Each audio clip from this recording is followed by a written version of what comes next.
नमस्कार दोस्तों, स्वागत है आपका ऐसा न्यूज़ पर जहां मिलती है तेज और सटीक खबरें, वो भी आसान भाषा में। चाहे हो मौसम अपडेट, सरकारी फैसले या फिर वो खबरें जो आप तक नहीं पहुंचती। और अगली वीडियो में मिलेगा आपको आज का राशिफल, ताकि दिन शुरू हो सकारात्मक ऊर्जा के साथ। तो सब्सक्राइब जरूर कीजिए और जुड़े रहिए ऐसा न्यूज़ के साथ। तो चलिए सबसे पहले जानते हैं आज की हेडलाइंस। सुप्रीम कोर्ट ने कहा 65 लाख बिहार वोटर रोल से हटाए गए नामों को सार्वजनिक कीजिए, आधार को मान्य पहचान के रूप में स्वीकार करें। देश का नया आयकर बिल हुआ पारदर्शी, पर पर्सनल डेटा की निजता पर उठे सवाल। राम रहीम को कितनी बार मिली जमानत, कितने मुकदमे और जन्मदिन पर छुट्टी, क्या है सच्चाई। दिल्ली की बारिश ने ली एक पिता की जान और बेटी हुई घायल। भारत का कड़ा संदेश, वाणी में संयम रखिए वरना होगा नुकसान। हिमाचल में बारिश और गर्जन से सावधान रहें। तो दोस्तों, आज शुक्रवार है और तारीख है 15 अगस्त 2025 और पंचांग के अनुसार 15 अगस्त को भाद्रपद कृष्ण पक्ष की सप्तमी तिथि है। जैसा कि आप सभी जानते हैं कि 15 अगस्त को भारत के स्वतंत्रता दिवस के रूप में मनाया जाता है और भारत आज अपना 79वां स्वतंत्रता दिवस मनाएगा। देश भर में तिरंगा लहराया जाएगा। प्रधानमंत्री लाल किले से राष्ट्र को संबोधित करेंगे और नया भारत विषय पर जोर दिया जाएगा, जो 2047 तक एक विकसित भारत का लक्ष्य है। साथ ही आपको बता दें कि जन्माष्टमी कृष्ण जन्मोत्सव का भी आरंभ आज से शुरू हो चुका है। इस साल जन्माष्टमी 15 से 16 अगस्त 2025 को मनाई जाएगी। अष्टमी तिथि की शुरुआत 15 अगस्त की रात 11:49 बजे से होगी और 16 अगस्त की रात 9:34 बजे तक रहेगी। भक्तजन मिट्टी के दही हांडी समेत पूजा, भजन और रात्रि जागरण के साथ श्री कृष्ण के जन्मोत्सव का आनंद लेंगे। तो चलिए वीडियो को आगे बढ़ाते हैं और जानते हैं आज की खबरें। पहली खबर, जहां सुप्रीम कोर्ट ने कहा कि 65 लाख बिहार वोटर रोल से हटाए गए नामों को सार्वजनिक कीजिए, आधार को भी मान्य पहचान के रूप में स्वीकार करें। कल सुप्रीम कोर्ट ने चुनाव आयोग को निर्देश दिया कि बिहार में विशेष संशोधन के दौरान हटाए गए 65 लाख वोटरों के नाम जरूर प्रकाशित किए जाने चाहिए। ये सूची विधानसभा क्षेत्र और बूथवार स्तर वेबसाइटों, पंचायती भवनों, ब्लॉक कार्यालयों और अधिसूचनाओं में उपलब्ध करानी होगी, ताकि चयनित व्यक्ति यह जान सके कि उनका नाम क्यों हटाया गया। मौत, प्रवासन या डुप्लीकेट रजिस्ट्रेशन जैसी वजहों के साथ ही कोर्ट ने यह स्पष्ट किया कि आधार कार्ड को पहचान प्रमाण के रूप में स्वीकार किया जाना चाहिए, जिससे जो लोग अनजाने में हट गए हैं वे पुनर्समावेशन हेतु आवेदन कर सकेंगे। ये कदम पारदर्शिता और मतदाता अधिकारों के संरक्षित होने का संदेश भी देता है। अगली खबर, जहां देश का नया आयकर बिल हुआ पारदर्शी, पर पर्सनल डेटा की निजता पर उठे सवाल। तो चलिए जानते हैं कि जब हम सुप्रीम कोर्ट में SIR और कुत्तों के मुद्दों में उलझे हुए थे, यही बिल संसद में शांतिपूर्वक पास हो गया।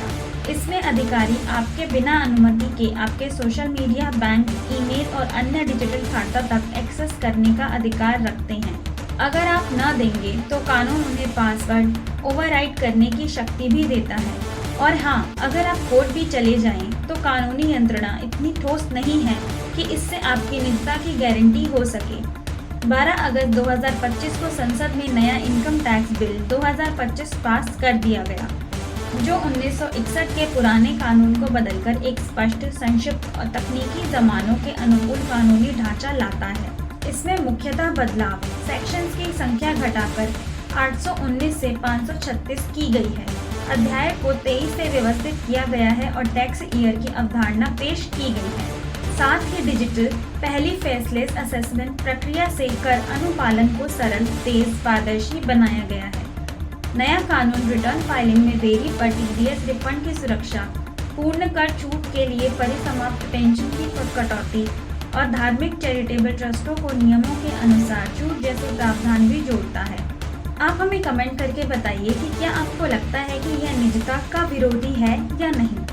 अगली खबर, जहां रात के दौरान हुई गिरफ्तारी, विजय ने DMK पर फांसीवादी संचालन का आरोप भी लगाया। चार्ट पर 13 दिनों से विरोध कर रहे चेन्नई के स्वच्छता कर्मचारियों को मद्रास उच्च न्यायालय के आदेश के बाद पुलिस ने रैपिड बिल्डिंग परिसर में गिरफ्तार किया। लगभग 900 प्रदर्शनकारी हिरासत में लिए गए। अभिनेता राजनीतिज्ञ विजय टीवी के अध्यक्ष ने इस कार्रवाई को निष्पाप प्रदर्शनकारियों पर अमानवीय और फांसीवाद बताया। उन्होंने विशेष रूप से उल्लेख किया कि कई महिला कर्मचारी बेहोश हुई और घायल भी हो गई। साथ ही प्रवासन स्थलों पर परिजनों से संपर्क भी बाधित था। विजय ने दोषियों की तत्काल रिहाई और घायलों को चिकित्सीय सहायता उपलब्ध कराने की मांग भी की। जैसा कि आप सभी जानते हैं कि राम रहीम कौन है, तो आपको बता दें कि राम रहीम को कितनी बार मिली है जमानत। बलात्कार के दोषी गुरमीत राम रहीम सिंह को आलोचना का सामना करना पड़ रहा है। अब तक उन्हें 14 बार पैरोल या फरलो मिल चुका है, जिसमें हाल ही में उन्हें 40 दिन की पैरोल मिली है, ताकि वे अपने 58वें जन्मदिन को साधुओं के साथ मना सके। 2 सदियों के बलात्कार के लिए वह वर्तमान में 20 वर्ष की सजा काट रहे हैं। साथ ही पत्रकार रामचंद्र छत्रपति की हत्या और डेरा प्रबंधक रंजीत सिंह की हत्या के मामले में आजीवन कारावास भी भुगत रहे हैं। पंचोला और आसपास के इलाकों में उनके साधकों की हिंसा में लगभग 40 लोग भी मारे गए थे। राज्य सरकार द्वारा जन्मदिन पर छुट्टी विशेष दर्जा देने का कोई आधिकारिक आदेश नहीं मिला है, पर उनकी पैरोल अक्सर चुनावों या धार्मिक कार्यक्रमों के समय टकराती नजर आती है, जिससे राजनीति से जुड़े सवाल उठते हैं। अब प्रश्न ये भी उठता है कि क्या एक दोषी को जन्मदिन मनाने के लिए इतनी बार पैरोल दी जानी चाहिए, जबकि उसके खिलाफ हत्या, बलात्कार और सामूहिक हिंसा से जुड़े भी आरोप चल रहे हैं। आप अपने विचार हमें कमेंट करके जरूर बताइए। अगली खबर, जहां सीमा के 3 कदम पर मिला अडानी को करोड़ों का ऊर्जा प्रोजेक्ट। गुजरात के खाबड़ा रण ऑफ कच्छ इलाके से, जो पाकिस्तान की सीमा से महज 1 किलोमीटर दूर है, यहाँ भारत सरकार ने रक्षा नियमों को ढीला कर सीमा पर हाइड्रोजन ऊर्जा प्रोजेक्ट के लिए जमीन उपलब्ध कराई है। पहले यह जमीन solar energy corporation of India को आवंटित थी, लेकिन नियमों में बदलाव और आर्थिक संभावना के आकलन के बाद यह परियोजना अंततः अडानी ग्रुप के पास चली गई। अब अडानी ग्रुप के पास करीब 445 वर्ग किलोमीटर जमीन है, जहां वह दुनिया का सबसे बड़ा रिन्यूएबल एनर्जी पार्क स्थापित करेगा। इस निर्णय ने सुरक्षा विशेषज्ञों में चिंता पैदा कर दी है कि क्या इससे राष्ट्रीय सुरक्षा प्रभावित हो सकती है। अगली खबर, जहां डॉग लवर महिला से पुलिस की मारपीट। सोशल मीडिया पर एक वीडियो तेजी से वायरल हुआ है, जिसमें एक डॉग लवर महिला के साथ लेडी पुलिसकर्मी की बदसलूकी साफ नजर आ रही है। वीडियो में दिखता है कि एक महिला कांस्टेबल ने पीड़िता के बाल पकड़कर उसका हाथ मोड़ा, जबकि दूसरी ने उसे कई बार थप्पड़ मारे और घूंसे भी जड़े। आरोप है कि यह घटना तब हुई जब महिला आवारा कुत्तों को बचाने की कोशिश कर रही थी। इस अमानवीय व्यवहार ने लोगों में आक्रोश फैला दिया और पुलिस की कार्यप्रणाली पर भी सवाल खड़े किए। फिलहाल मामले की जांच और जिम्मेदारों पर कार्यवाही की मांग तेज हो गई है। अगली खबर EPFO से जुड़ी है, जहां प्रोफाइल अपडेट हुआ है सुगम। एम्प्लॉयज प्रोविडेंट फंड ऑर्गेनाइजेशन ने यूनिवर्सल अकाउंट नंबर के लिए आधार को KYC के रूप में इस्तेमाल करने की प्रक्रिया बेहद आसान कर दी है। अब सदस्य अपने प्रोफाइल अपडेट कर सकते हैं, चाहे उनके नियोक्ता उपलब्ध हों या कार्यालय बंद हो। इसके लिए केवल उमंग ऐप से सीधे UNA और आधार को लिंक करना काफ़ी होगा। गलत दर्ज आधार विवरण को ठीक करने की प्रक्रिया भी सरल हुई है और गलत मिलान वाली जानकारी को अब जॉइंट डिक्लेरेशन सुविधा के माध्यम से संशोधित किया जा सकेगा। इन सभी बदलावों का उद्देश्य समय बचाना, अनुमोदन प्रक्रिया को घटाना और सेवा की पहुंच को बेहतर बनाना है। अगली खबर में आपको बता दें कि सुप्रीम कोर्ट का अलर्ट सामने आया है। सुप्रीम कोर्ट ने जम्मू कश्मीर को पुनः राज्य का दर्जा देने की याचिका पर सुनवाई करते हुए कहा कि पहलगाम में हुए आतंकवादी हमले और उससे जुड़ी क्षेत्रीय सुरक्षा चुनौतियों को अनदेखा नहीं किया जा सकता। सर्वोच्च न्यायालय की पीठ मुख्य न्यायाधीश BR गवई और न्यायमूर्ति K विनोद चंद्रन ने केंद्र सरकार को इस संवेदनशील मुद्दे पर अपनी प्रतिक्रिया देने का निर्देश भी दिया है और अगली सुनवाई 8 सप्ताह बाद निर्धारित की गई है। अगली खबर, जहां दिल्ली की बारिश ने ली है एक पिता की जान। तेज बारिश के बीच दक्षिणी दिल्ली के कालकाजी क्षेत्र में खड़े एक पुराने नीम के पेड़ ने अचानक गिरकर 50 वर्षीय पिता को मौत के घाट उतार दिया, जबकि उनकी 22 वर्षीय बेटी गंभीर रूप से घायल भी हो गई। मौके पर फायर ब्रिगेड और पुलिस के तत्पर प्रतिक्रिया से एक कार में फंसे व्यक्ति को भी सुरक्षित बचाया गया। दोनों घायलों को तुरंत अस्पताल भेजा गया, लेकिन पिता की उपचार के दौरान मृत्यु हो गई। यह घटना दिखाती है कि कितनी खतरनाक हो सकती है पुरानी संरचना और मानसून की मार। अधिकारियों द्वारा अब जंगल की झाड़ियों और पेड़ों की स्थिति की जांच शुरू कर दी गई है, ताकि भविष्य में ऐसे हादसों से बचा जा सके। अगली खबर, जहां सुप्रीम कोर्ट का आवारा कुत्तों को लेकर एक नया आदेश आया है।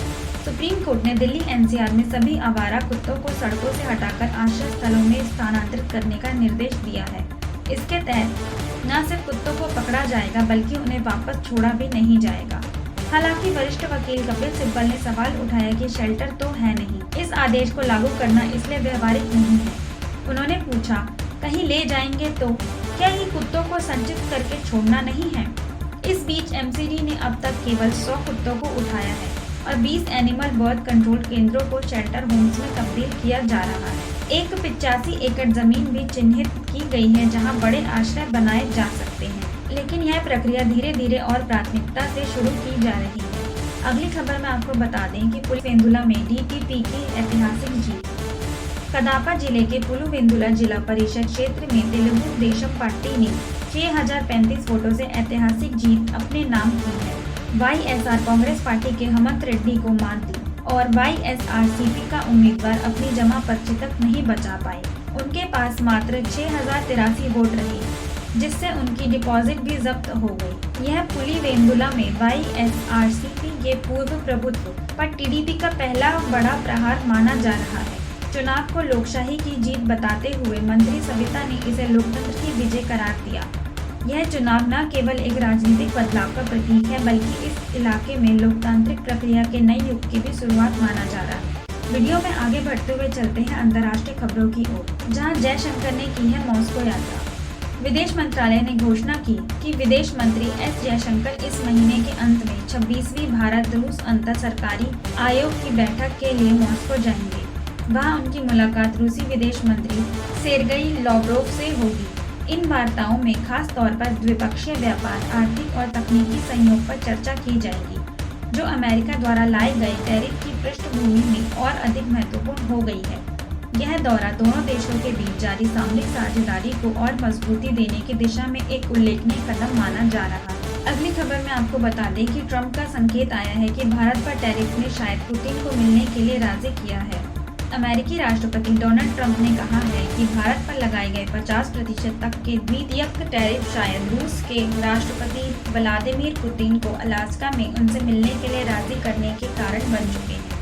ट्रंप के मुताबिक जब कोई अपना दूसरा सबसे बड़ा ग्राहक खो देता है और पहला भी खोने के कगार पर होता है तो इसका असर जरूर होता है। ये टैरिफ भारत के रूसी तेल आयातों के जवाब में लगाए गए थे। ट्रंप का संकेत साफ है, ये सिर्फ व्यापारिक कदम नहीं है बल्कि कूटनीतिक का एक रणनीतिक हथियार भी माना गया है।